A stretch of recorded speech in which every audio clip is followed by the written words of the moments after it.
Hey everyone, my name is Jim and I'm one of the writers, researchers here at True Crime Grapple. First, I want to thank all of you for your continued support of Dan and the show. We've shown a lot of growth over the last couple of weeks, and it's all thanks to you, the listeners. It is so important that you now take the next step and go and rate and review the show at iTunes so we can continue to grow. Then you can brag to all your friends that you were on board at the beginning and have the proof. Second, I'd like to ask all of you to go and support my other endeavor. When I'm not writing for True Crime Grapple, I'm helping people plan Disney vacations. It's an odd combination, I know, but it's a lot of fun. But I don't just do Disney trips.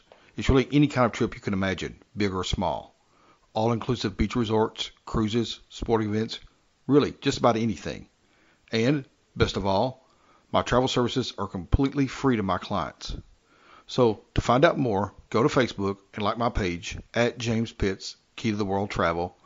I'm sure Dan will be kind enough to put a link in the show notes. And if you're interested in the new Star Wars lands at Disneyland or Walt Disney World, or Disney Cruise, or just about any other trip, send me a message and let me know that you heard us here on True Crime Grapple. Thank you. Hello everyone, this is Tyler here at Formidable, a true crime podcast. I want to invite you to come join me as I drop multiple episodes weekly to give you your true crime fix. Now, I am personally a huge fan of true crime, and this is what has pushed me to do this.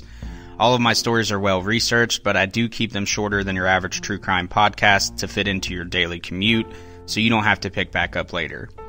I encourage you to check it out anywhere you listen to your favorite podcast. Just search Formidable, a true crime podcast, and while you're there, be sure to subscribe, follow, and leave a review if you enjoy. You can also find me on Twitter at FormidableTC and on Instagram at Formidable.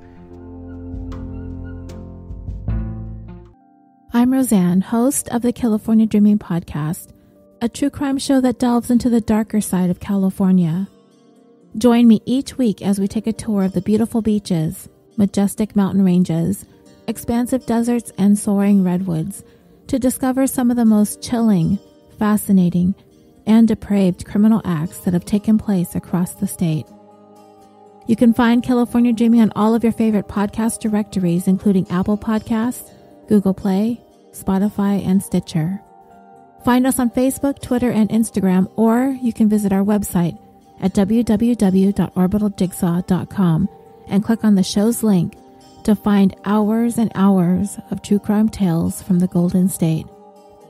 Thank you, and sweet dreams.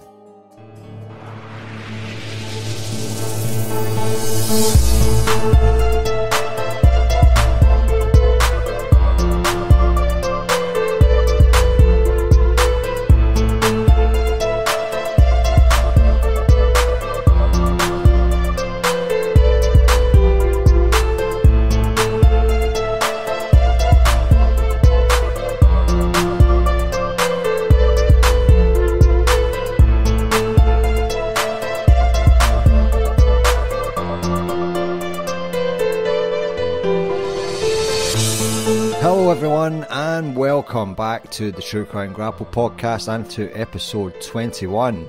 I'm your host Dan and delighted to have you back here with me again.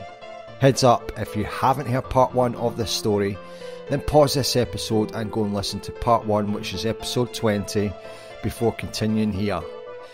Now also, before we crack on, you would have heard a couple of promos from other true crime pods at the top of the show, so please go ahead and check these fine folks out. We've got Tyler over at Formidable True Crime Podcast, which is a short form podcast with episodes going about 15 minutes or so, but don't let that put you off. It's really well put together, and this guy knows how to tell a story. And then on the other end of the scale, there's the California Dreaming Podcast, hosted by Roseanne, and she goes deep with her episodes. She's also a great storyteller and a really talented writer, so please check out their shows. And in doing so, you'll be supporting friends of our show. So search for them on your podcast feed and you'll find them. As ever guys, join up at the Facebook group by searching for True Crime Grapple and request to join our private group. We'll accept you there and you can get involved in the discussion, and it just sort of means that anything you post won't show up on your public feed, just in case you're worried about that kind of thing.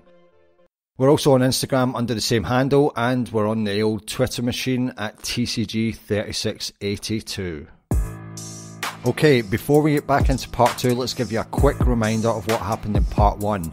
We have Mark Kilroy, who goes on his spring break with his friends, and they go down to Mexico for a bit of drinking and partying, and he goes missing without a trace. After about a month or so, his remains are found on a ranch in Mexico, which is linked to a drug gang, a cartel, and there's lots of crazy stuff that's going to be happening coming out of it. So, let's get back into it. Let's start with part 2. And just as part 1, part 2 is written by Lauren Dariani, it's narrated by me, and the music is by Baba Beats. Okay, it's time now for that fix. Lock that door, sit back and tranquilo, because it's true crime time.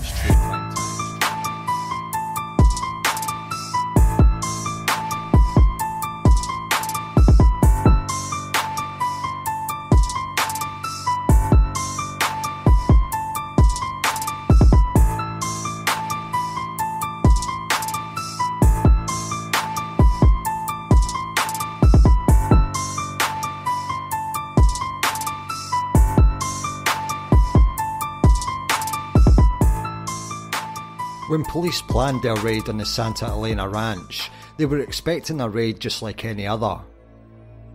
To some degree, it was.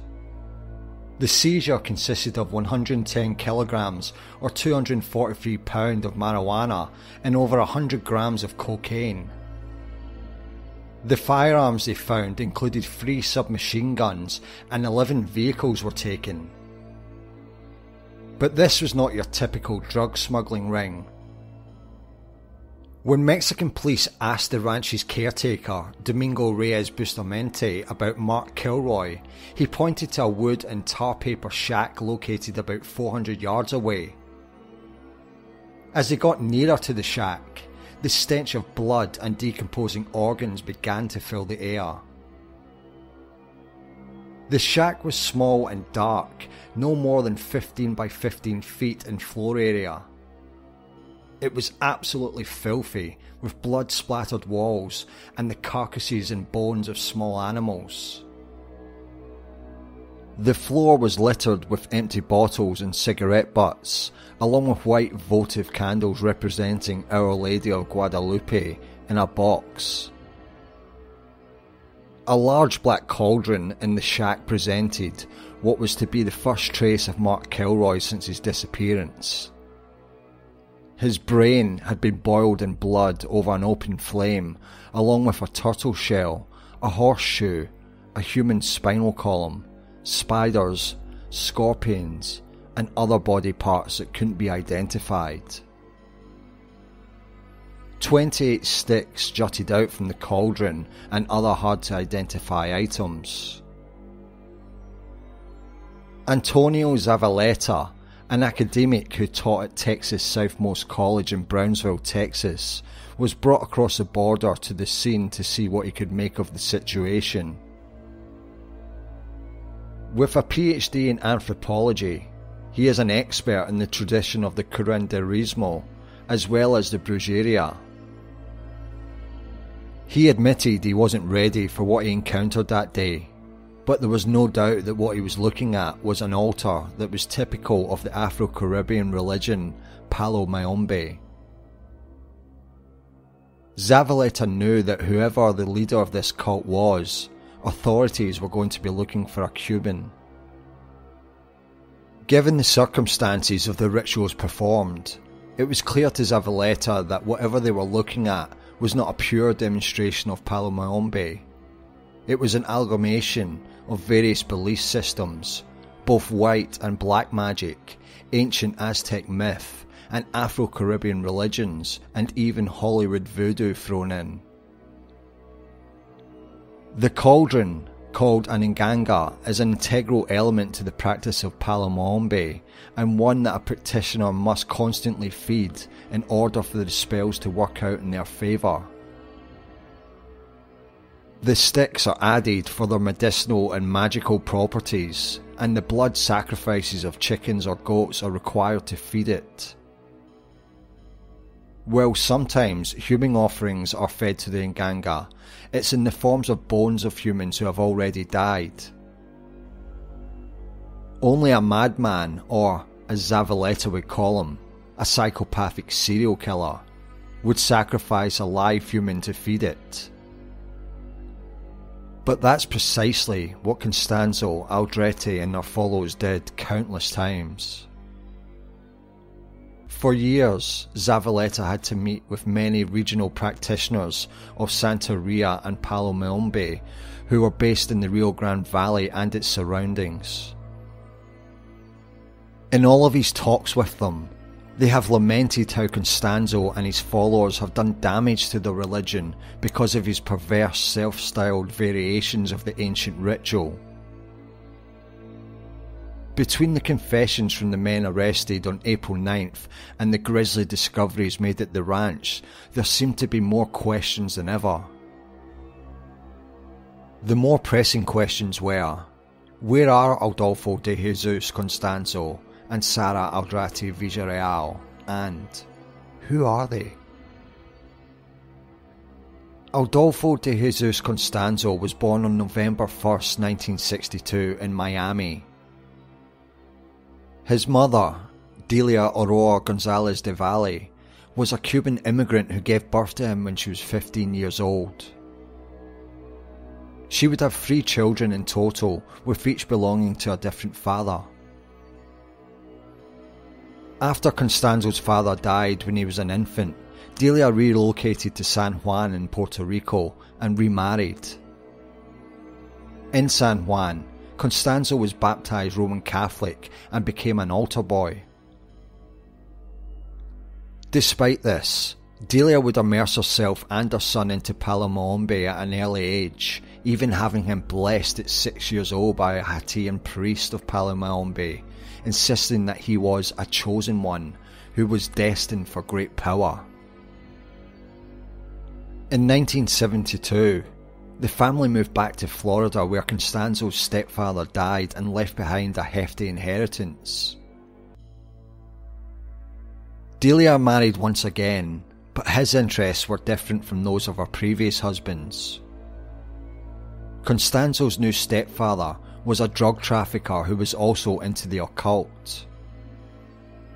One of the quotes that stuck with the boy drew on the immoral nature of Palo Mayombe. Quote, "Let the non-believers kill themselves with drugs. We will profit from their foolishness."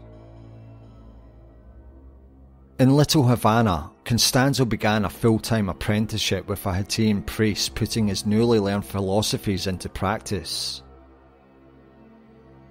By 1976, Delia was convinced that her son had psychic abilities because of his accuracy in predicting future events.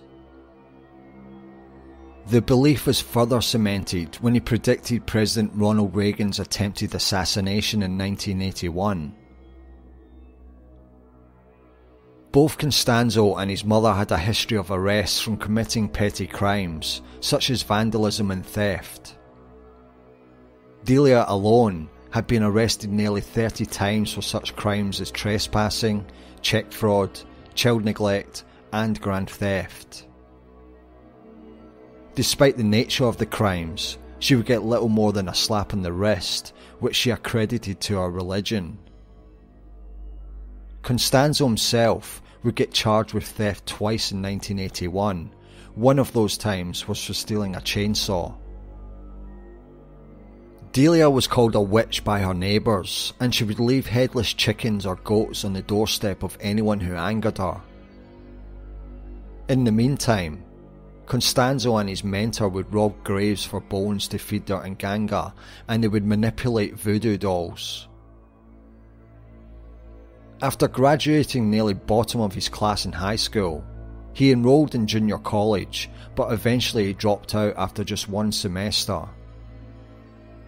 He continued as a palero, a practitioner of Palo Mayombe, and later reached the status of padrino, a high priest. By the year 1983, Constanzo had chosen his patron saint, which happened to be his religion's equivalent of Satan. Evil for profit would be his guiding tenet. In his final initiation, his mentor used a knife to partake in a ritual scarring on his own skin with mystical symbols. That same year, Constanzo travelled to Mexico City on a modelling assignment.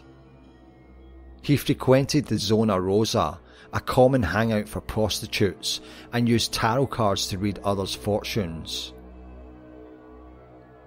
He also found his first real disciples, including Martin Quintana Rodriguez and Omar Orea Ochoa.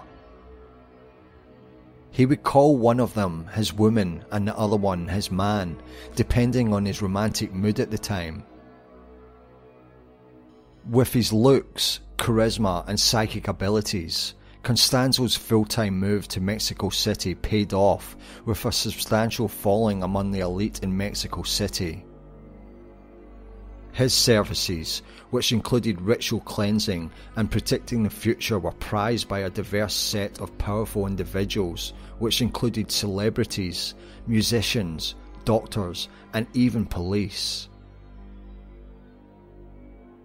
Some of his 30 regular customers would pay anything up to $4,500 for just one ceremony. He would offer to sacrifice any one of a range of exotic animals at his ceremonies, ranging from $6 for a rooster to $3,100 for a lion cub.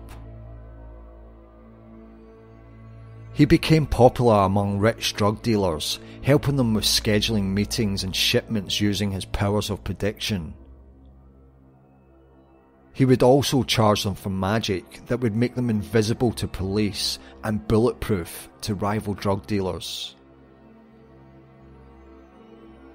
In 1986, one of his clients, a federal official, introduced Constanzo to the Calzada family, then one of Mexico's dominant narcotics trafficking outfits. His charms and skills in working magic for his clients won the Calzada family over, and he was handsomely compensated with enough cash to buy a condo in Mexico City and a few luxury vehicles. Eventually, in order to satisfy his nganga, Constanzo made the switch from human bones robbed from graves to live humans.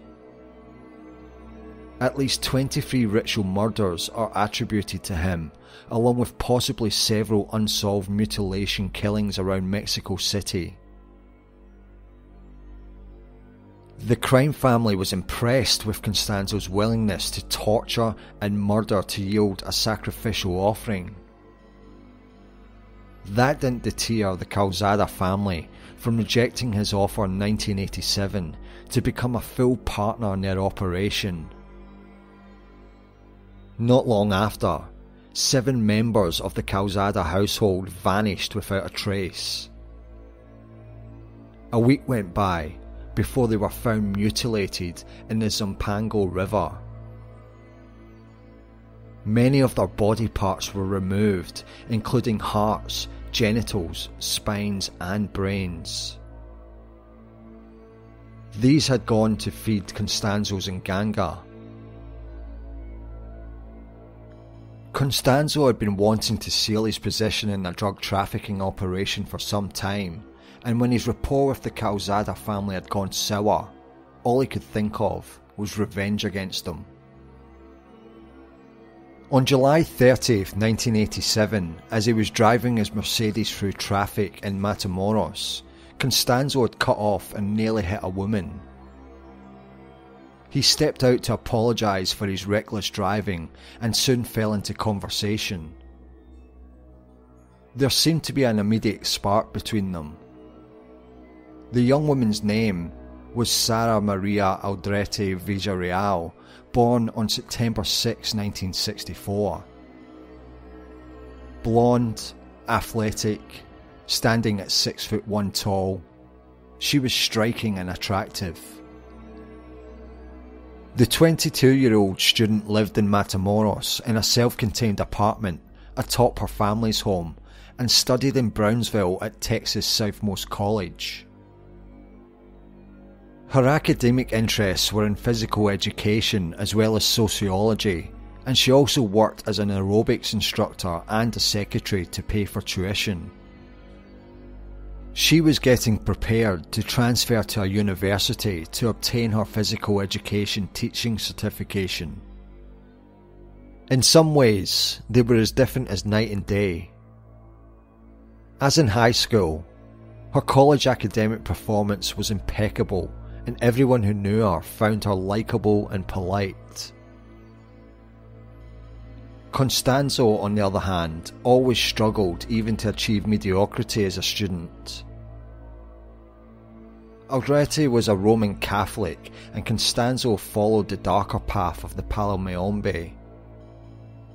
Nonetheless, they came to mutually respect one another's religion. And as their friendship deepened, she even became a willing pupil as he introduced her more and more to the mysteries of the occult. Aldrete already had a bit of a dark side.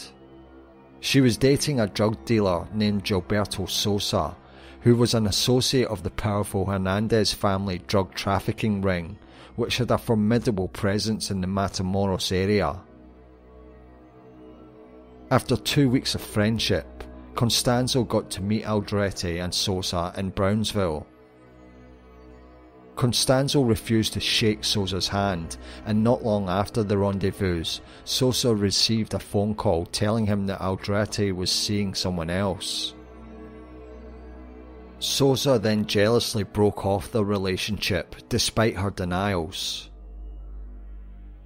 Aldrete was surprised when Constanzo predicted their breakup through a tarot reading, having no idea that he had set the whole thing up. The chance first encounter with Sarah Aldrete was actually a well-orchestrated ploy by Constanzo to get his foot in the door with the Hernandez family and eventually position himself as a leading figure in their drug-running operation. He had been keeping an eye on Gilberto Sosa and assessing his social connections, Sarah Aldrete having been an accessible one. Now, he was waiting for Elio Hernandez Rivera, the leader of the gang, to approach Aldrete regarding a problem and needing her advice. In November 1987, he finally did, and Aldrete predictably introduced him to Constanzo. The Hernandez family drug smuggling operation had been going strong since the 1970s, with its base located at Santa Elena Ranch. Under the leadership of Saul Hernandez Rivera, as much as 2,000 pounds of marijuana was being moved across the border through the Brownsville corridor on a weekly basis. In January 1987, Saul had been shot and killed by members of the Gulf Cartel just outside Los Sombreros, the same Matamoros bar that Mark Kilroy and his friends would end up visiting 2 years later during spring break. Elio now took Saul's place as a drug lord, and he and his two remaining brothers looked to supernatural ritual to cope with Saul's unexpected death and to create a shield of protection against the dangers that await them as drug traffickers. Now, the internal threat of insubordination, as well as the external threat of rival competition, was threatening the stability of the Hernandez clan. Constanzo persuaded Elio that the power of Palomayombe could resolve their issues. With him as a high priest, the sacrificial rituals he presided over would eliminate the family's enemies and ensure safety from any harm. He could grant invisibility to their members and make them bulletproof. With 50% of the profits, effective control of the family, and an unwavering faith in him, Constanzo could guarantee the family's success. Constanzo dubbed Aldrete La Madrina, or Godmother, to reign beside him as his cult's high priestess. Back in August 1987, Constanzo and Alderete had embarked on a romantic relationship with each other, but it was short-lived after she was made aware that Constanzo had male lovers too. Still, she followed him and now joined him in a spiritual sense. She became the group's biggest recruiter. It was alleged by police that with her looks and charm equal to those of Constanzo's, she was able to lure young men into the cult with ease, either as potential members or doomed sacrifices. When the 1987 slasher film The Believers was released, the plot struck a chord in the priest and the priestess. The film was about a cult based in New York City that would gain power and money through practicing voodoo rituals, but through the use of human sacrifice. Members of Constanzo's cult were forced to watch the film repeatedly as a way to instill in them the importance of sacrificing human beings. By 1989, a number of the Hernandez family members had joined his cult, and he also brought his lovers from Mexico City to be a part of it. As for the High Priestess, living in Matamoros and studying in Brownsville must have made it easy for her to have a double life, one in which she was a star student and cheerleader in the daytime, and a high priestess of a voodoo cult at night. Pain was already an essential ingredient in Palo Mayombe, but Constanzo's bloodlust was insatiable, and his sadism seemed to know no bounds. No one was off limits for his nganga.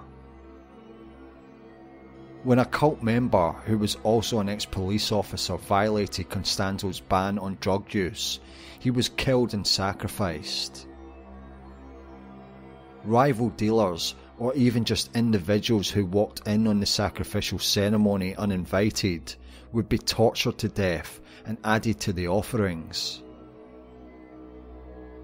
When a key member of the Hernandez family and his son were kidnapped by a rival gang, Constanzo kidnapped, tortured and sacrificed a stranger in the name of safe release.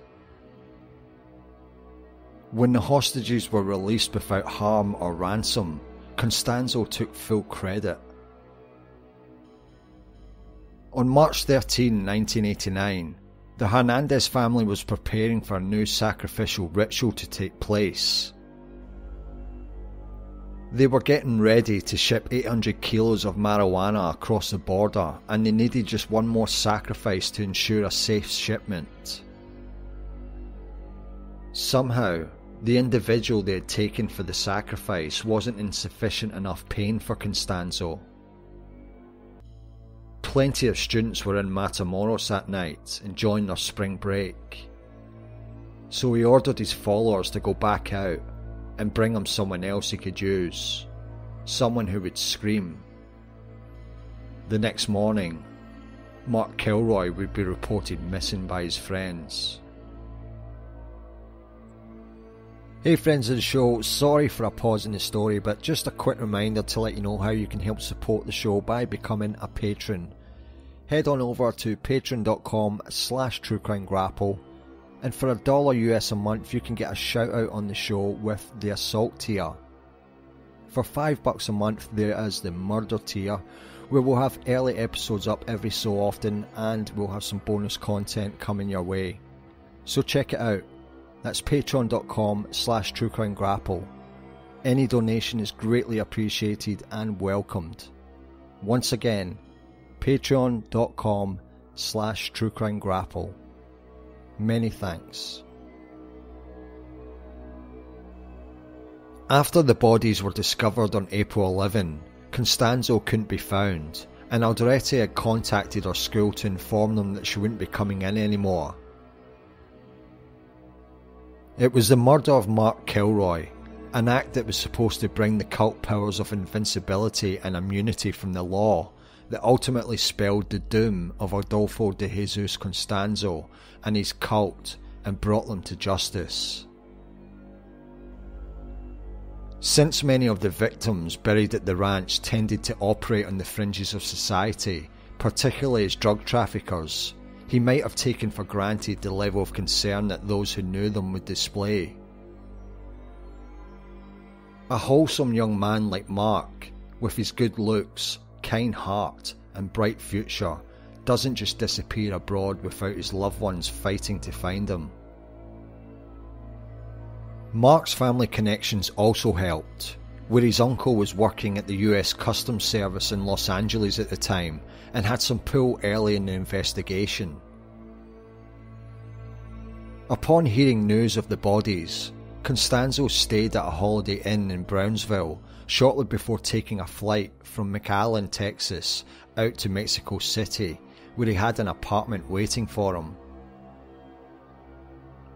Constanzo didn't hide out alone. Aldrete, Martin Quintana Rodriguez, Omar Francisco Orea Ochoa, and Alvaro de Leon Valdez, who also went by the nickname El Dubi, also hid out at the apartment. A massive manhunt was conducted that spanned both the United States and Mexico in order to find the cult members. It was possible that Constanzo was visiting his mother, who still lived in Miami, Florida. There were sightings of him in Chicago, Illinois, while Aldrete was allegedly seen in different schools along the Rio Grande Valley. A New Mexico convenience store owner saw a couple that fit the description of Constanzo and Aldrete making a purchase in his store. Another individual claimed to have seen Constanzo in Brownsville, Texas, driving a new model Mercedes-Benz. In a raid conducted at Aldrete's Matamoros home, police discovered a makeshift altar with black candles, beaded necklaces and cigars. It was set amid religious images and walls splattered with blood. The Cameron County Sheriff's Office circulated wanted posters of Constanzo, calling him extremely dangerous and indicting him and Aldrete for aggravated kidnapping, amongst other crimes. Arrest warrants were also issued for those cult members who were still at large. On April 17, authorities conducted a raid on one of Constanzo's properties in Atizapan, located in the greater Mexico City area. Stacks of homosexual pornography were discovered along with a hidden chamber that featured an altar. There were no traces of blood or any evidence to suggest that murders had taken place in the home. Officers questioned those in Mexico City's gay community for any possible information about Constanzo or his lackeys. Over the 2 weeks that followed the discovery of the bodies, the Mexican Federal Police had learned all they could from their occult findings in the shacks of Santa Elena. It was reported that the curandero was brought to the structure to purify it first, with the help of prayer, signs of the cross, and sprinkled salt. After the purification, police soaked it with gasoline and set it alight. Whether or not this extreme act was an earnest attempt by the law enforcement to dispel negative energy didn't seem to matter. Police had known how important the shack was to Constanzo and expected that he would go insane once he found out. For a man as cold and merciless as Constanzo, they knew that the destruction of the shack would hit him where it hurt. Their expectations turned out to be correct. The arson was captured and displayed on national television. Constanzo reportedly flew into a rage when he happened to be watching the morning news and caught the image of his sacred altar on fire. Lamps were smashed and chairs were overturned. When there was nothing left but a pile of ashes, the police adorned the aftermath with a wooden cross. To the Mexican City Police, there was something strangely similar to the killings that took place in Matamoros and the killings that took place between 1987 and 1989 within their own jurisdiction. They looked to local practitioners of witchcraft and sorcery for help, and through their investigations, they heard that it was likely for Constanzo to be hiding in one of Mexico City's boroughs called Cuauhtémoc. A second source suggested an address in the nearby Veronica Anzures subdivision. 16 police officers were dispatched to conduct a search in there. A shoemaker at a local market claimed to have seen a female who looked like Aldretti's description.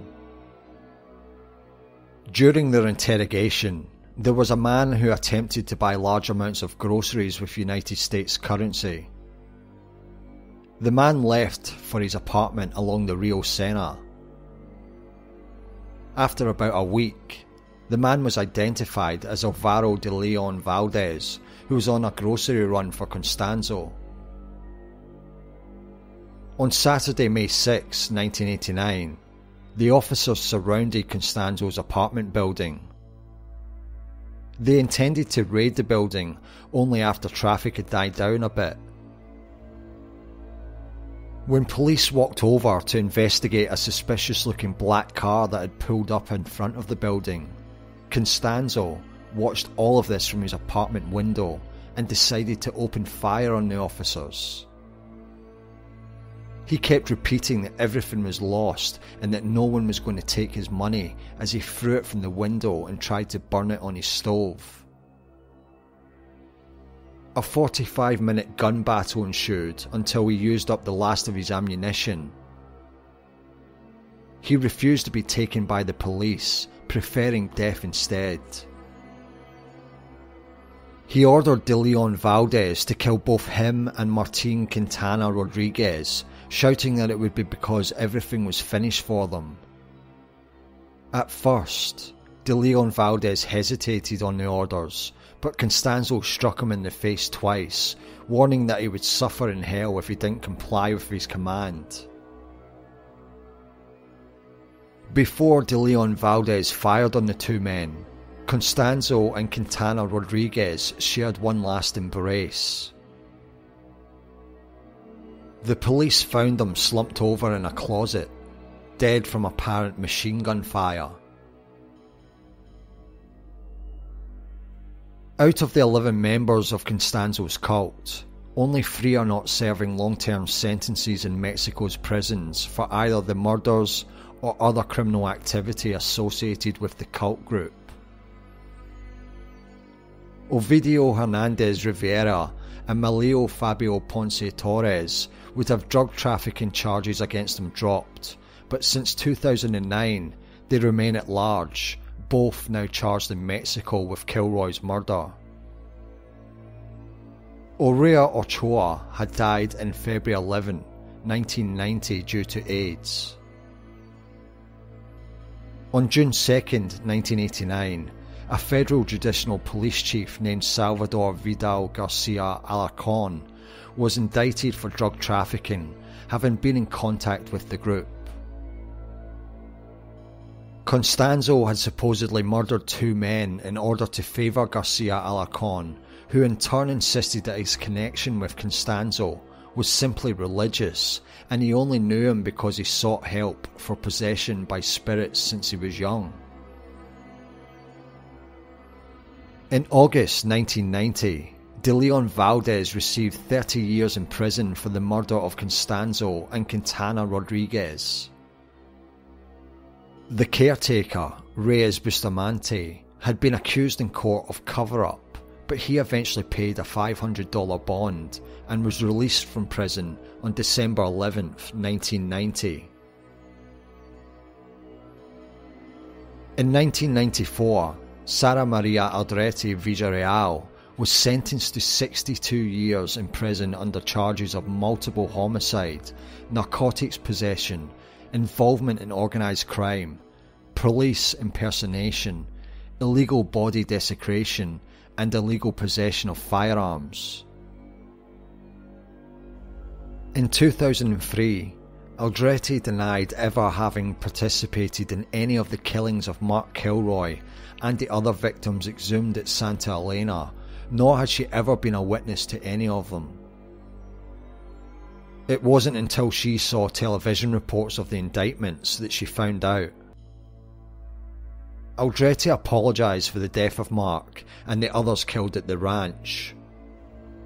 Referring to the cult, she said, quote, "If I had known it was like this, I wouldn't have been in it."